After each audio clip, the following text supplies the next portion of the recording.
To bring in Mississippi Senator and member of the Senate Armed Services Committee, Republican Roger Wicker. Senator, thanks for being with me this morning. Thank you. Glad to be here. Your committee will host Secretary Hagel and Chairman Dempsey tomorrow. The White House wants that authorization. Will Congress give it to him this week, you think?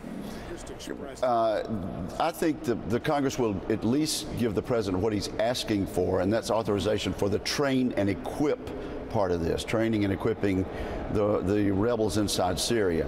The larger debate is whether the president will ask the Congress to authorize this entire effort, or just as they've said so far, just welcome it if Congress feels like doing it. To me, it would be much better if we all spoke with unity as Americans and with resolve against this ISIS threat, rather than saying, oh, you can give it the stamp of approval if you so choose. So how do we as a country and legislators in the executive show a united front on this issue? What specifically do you think Congress should be doing, should do this week, and the president could do this week?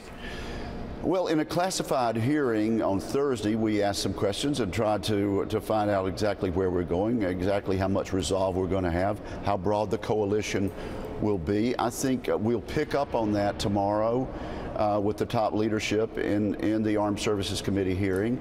And basically, I think there's some answers the American public deserves. What went wrong in Iraq the first time? Is it because, as I believe, we didn't leave a residual force there for stability?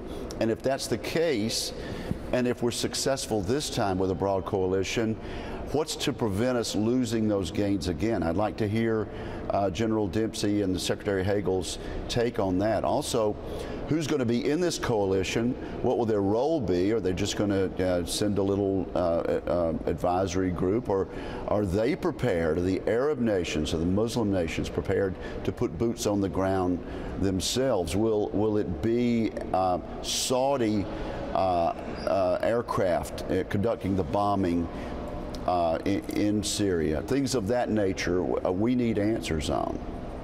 And then the Sunni-Shia issue and how it's perceived. But I want to read you, Senator, part of an article in today's New York Times, which talks about how Syria's leaders view the U.S. launching airstrikes on their soil.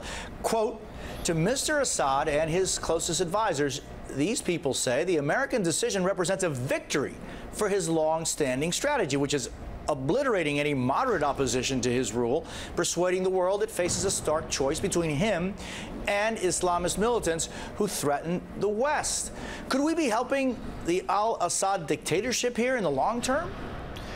Well, to the extent that groups from all angles around the international community want this ISIS group obliterated, it happens by coincidence that we have the same strategy there. I do not believe that by doing what we're doing, or doing what the president's proposing, we are in league with the Assad regime. We have many differences with them. It happens we'd both like to see ISIL trampled. I don't think that means we've adopted Bashar Assad's strategy. Senator Roger Wicker, thank you so much for your time this morning. Really appreciate it. Thank you. Glad to be with you.